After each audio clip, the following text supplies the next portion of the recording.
wiil ayaa wuxuu ku yiri aabihiis waxaan aabe soo arkay gabar qurux badan waxay leedahay indho qurxoon joog iyo jamaalna waa loo dhameystiray waxaan rabaa inaad ii doonto gabadhaas oo aan guursado odaygii ayaa yiri waan ku doonayaa hadii aad maanta gabar ku qanacisay soo aragtay balse marka hore gabadhaas aan arko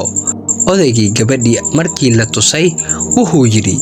wiilkaygiiyo uma qalantid gabadhan waayo waxay u baahan tahay qof waayo arag ah sideyda oo kale wiilkii oo la yaaban damaca aabihii ayaa ku adkaystay inuu guursado gabadha muran iyo dagaal kadib waxa lagu heshiiyey in la aado saldhigga booliska si loo kala saaro labadooda talihii saldhigga joogay markii ay u sheegeen arintii ay isku haysteen wuxuu yiri gabadha ay tusa marka hore markii la tusay ayuu yiri labadiina uma qalantaan gabadhan waxay u baahan tahay qof sharaf leh sideyda oo kale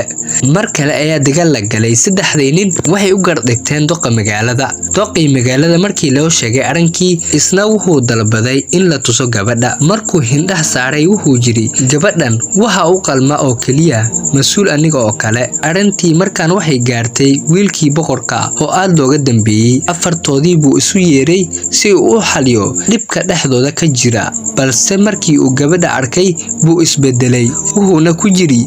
nimankii kale yaa idin yiri gabadhan haweysta aniga oo jooga halkii ayaa madaxa mar kale la isla galay oo dagaal ka dhex dhacay shantii nin ugu dambeyn gabadhii ayaa tiri aniga ayaa idin kala saaraya waan ordayaa qofkii ugu horeeyay shantiina ee isoo qabta ayaa isguursanayna sidii ayaa lagu heshiiyey gabadhii quruxda badnayd waa ay oroday shantii nin ayaa ka daba cararay iyaga oo aan gaarin ayay god weyn ku dhaceen gabadhii intay soo laabatay oo soo dul istaagtay godkii ay ku jireen ayay ku tiri ma taqaanaan qofka aan ahay waxaan ahay adduunyo dadku way iga daba cararayaan waxayna rabaan in ay aniga i helaan way igu loolamayaan iyagoo mid walba aniga i doonayo waxay iloobeen diintoodii iyo aakhirodoodii ilaa ugu dambeyn dhintaan iyagoo aan weli i helin haddii aad fahantay ujeedada sheekada commentiga nooga reeb aragtidaada